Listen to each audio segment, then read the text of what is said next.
Hey, what's up everybody? This is HD and happy Saturday to everybody. Halloween is about to come up in a few days. I'm pretty excited. I'm about to get my eye patch out once again for all of you guys who watched me on IPL and noticed that I was wearing an eye patch on one of my broadcasts.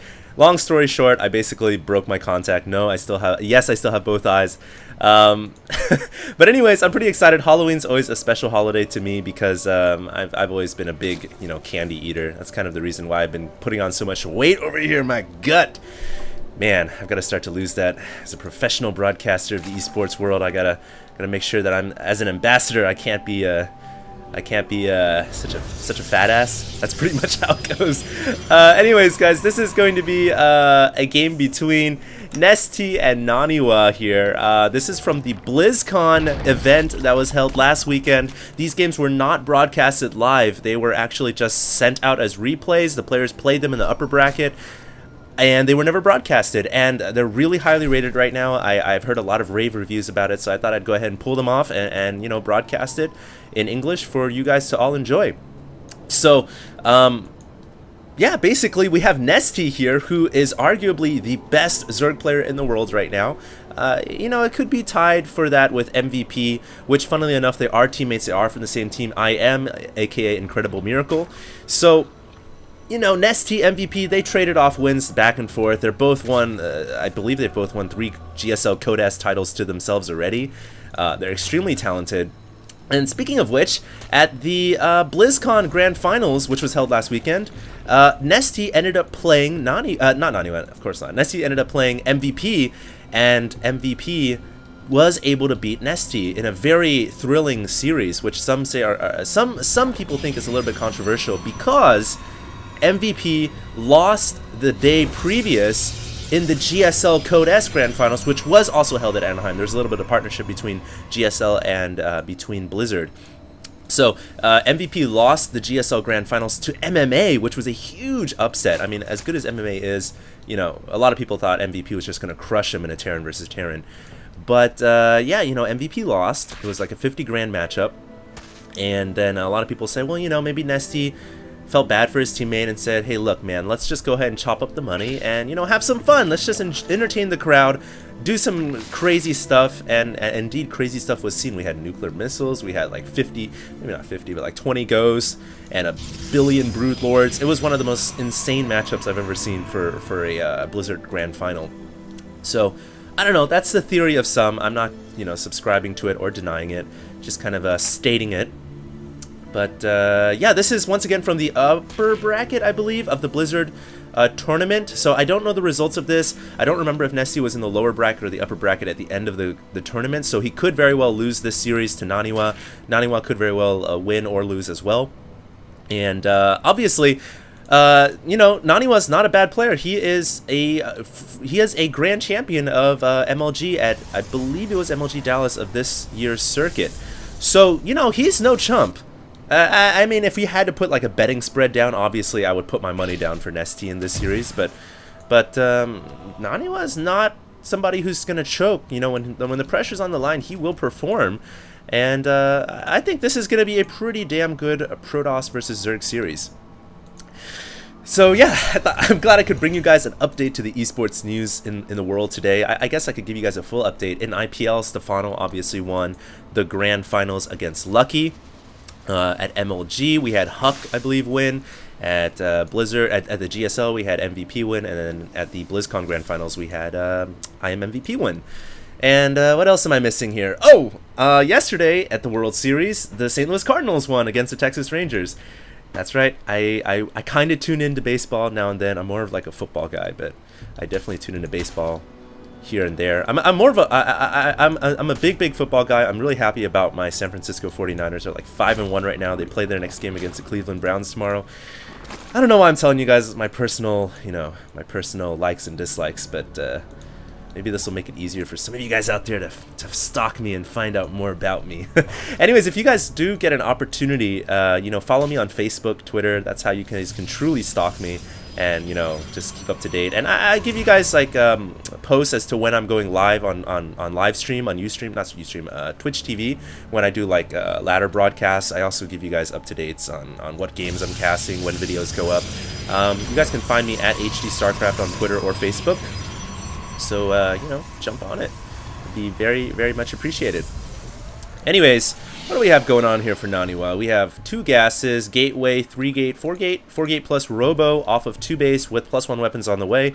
So, not a war prism play here, just getting an immortal. It looks like he's going to stick primarily to the ground. Note that, you know, the immortal here does have 6 range as this is post-patch. And as far as Nestea goes, he has been droning up quite a bit. He's just now getting that Roach Warren, pretty good creep spread connecting the bases. But, you know, one thing about Nestea that makes him so good is his unpredictability. He is the type of player that you really don't want to play, because you would expect most Zergs to just drone, and then, like, you know, you can attack them and then they're forced to react. But Nestea, like July Zerg, I would say he has the best qualities of July Zerg, the best qualities of Ret and Idra combined into one. He can do anything and everything, and he does it very well.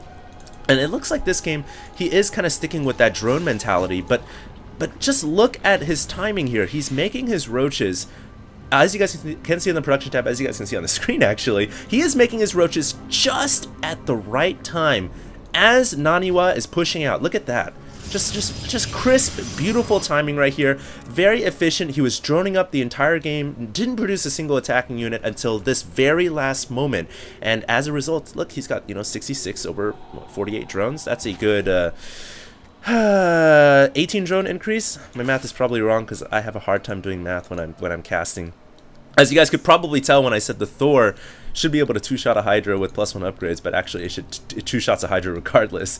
Anyways, here comes Naniwa. Pretty good force fields here. Locks the roaches in the front. That's pretty devastating. The roaches in the front are beautiful force fields, just preventing those roaches from doing damage. But Nestea, just knowing when to produce units, has 20 more Zerglings on the way, and Naniwa forced to retreat. Oh, unfortunate for that Immortal. It got caught in the front, and now the rest of the force is forced to run in the back. I love how the Immortal's kind of like the big bad bodyguard protecting the sentries in the back, but eventually that Immortal without its hardened shields will go down, and more force fields coming out. But Nestea with the perfect defense, just perfect, man.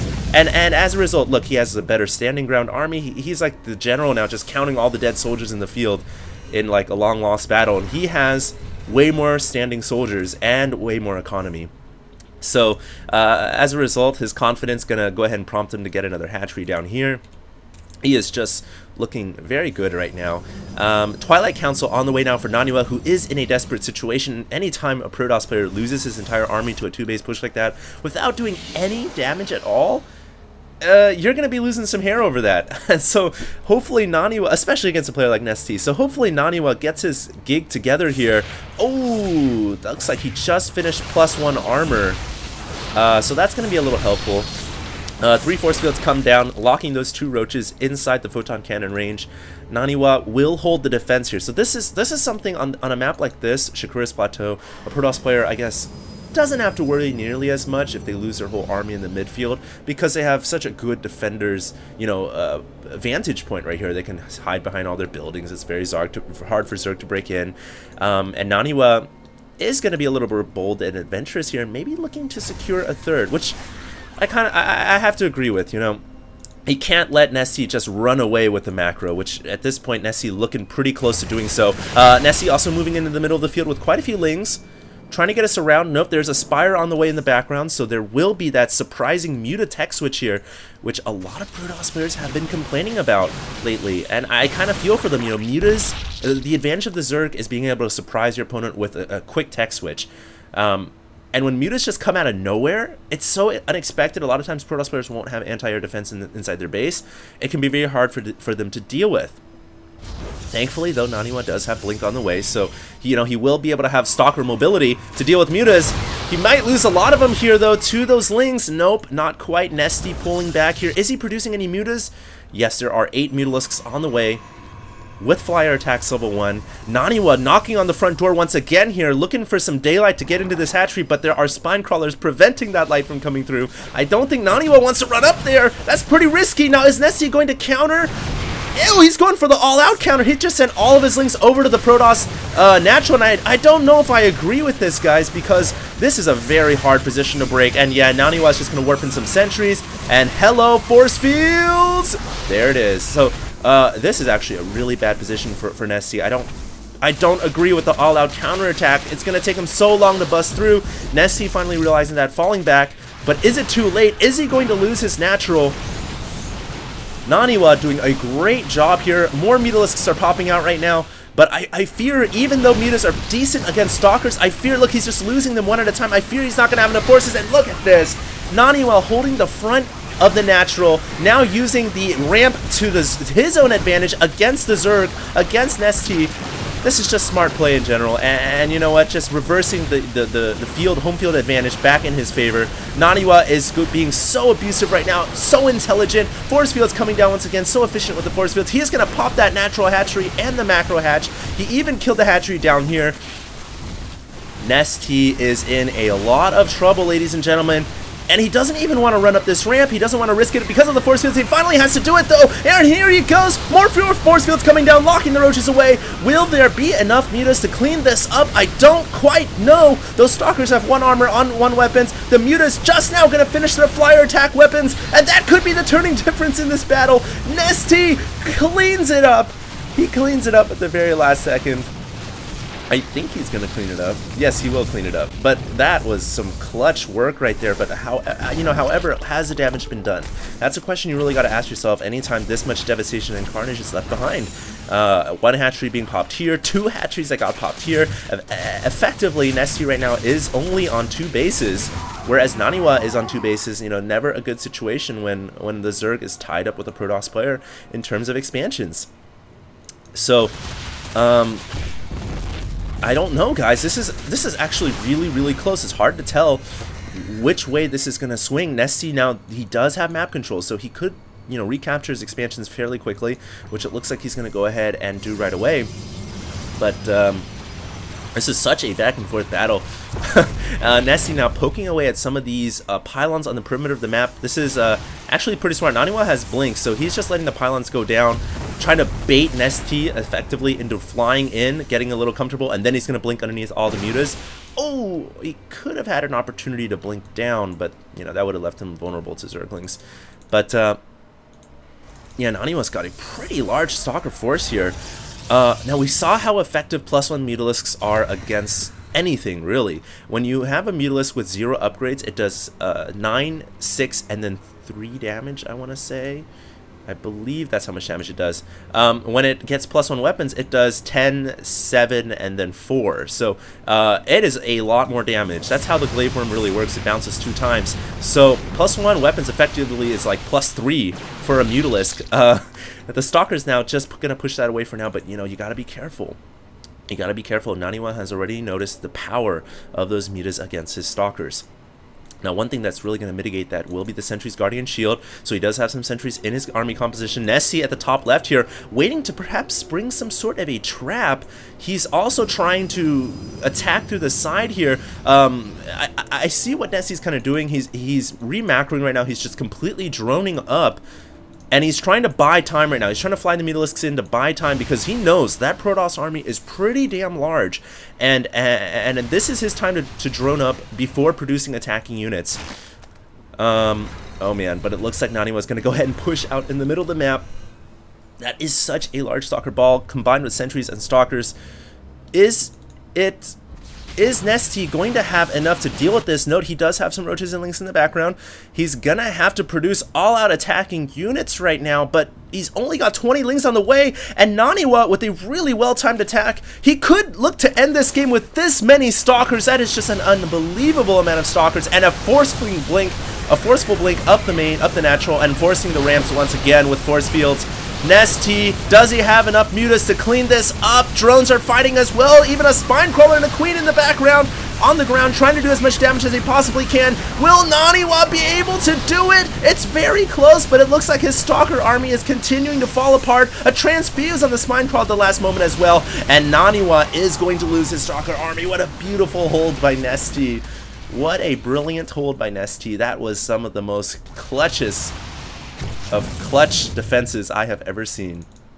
Nestea now is at a point where he can definitely run away dominantly in this game because Naniwa is essentially mining out of minerals now. He's only got 1 base. He hasn't expanded all game long. It's really just been a 2-base you know, 6 or 8 gate plus Robo plus Twilight the entire game, and eventually that Zerg macro is gonna surpass you.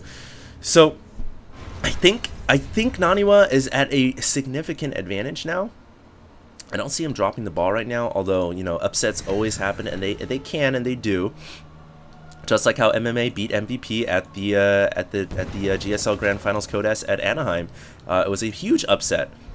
So anything can really happen here. Naniwa actually making another push. This time pulling probes as well. So he's really going for the all-in at this point. He knows he's behind. He doesn't even need these probes anymore. Just going to pull them to try to distract the ground forces. Will it be enough though? Oh, this is going to be pretty brutal. Force fields helping the Protoss a little bit, but I don't think it's going to be enough. The Stalkers are just backed up into the wall, and they are going to fall apart. And there's the GG from Naniwa. So what a battle between these two top-tier champions. Naniwa, once again, the winner of Dallas at MLG, I believe. I know he definitely won some circuit at MLG this year. I'm not sure if it was Dallas or not. And Nestea, 3-time Codes champion, taking a very slight, narrow margin of victory here, I feel like. You know, it was certainly back and forth. Now, this is a best of 3, so we will have another game. You guys know I usually do best of 3s. I don't like to do just one game. You know, why do one when you can do 3? Buy one, get 2 free. So we're going to have another video or 2 coming out after this. I hope you guys stay tuned. Thanks a lot for tuning in, guys. This is HD signing out to the next game.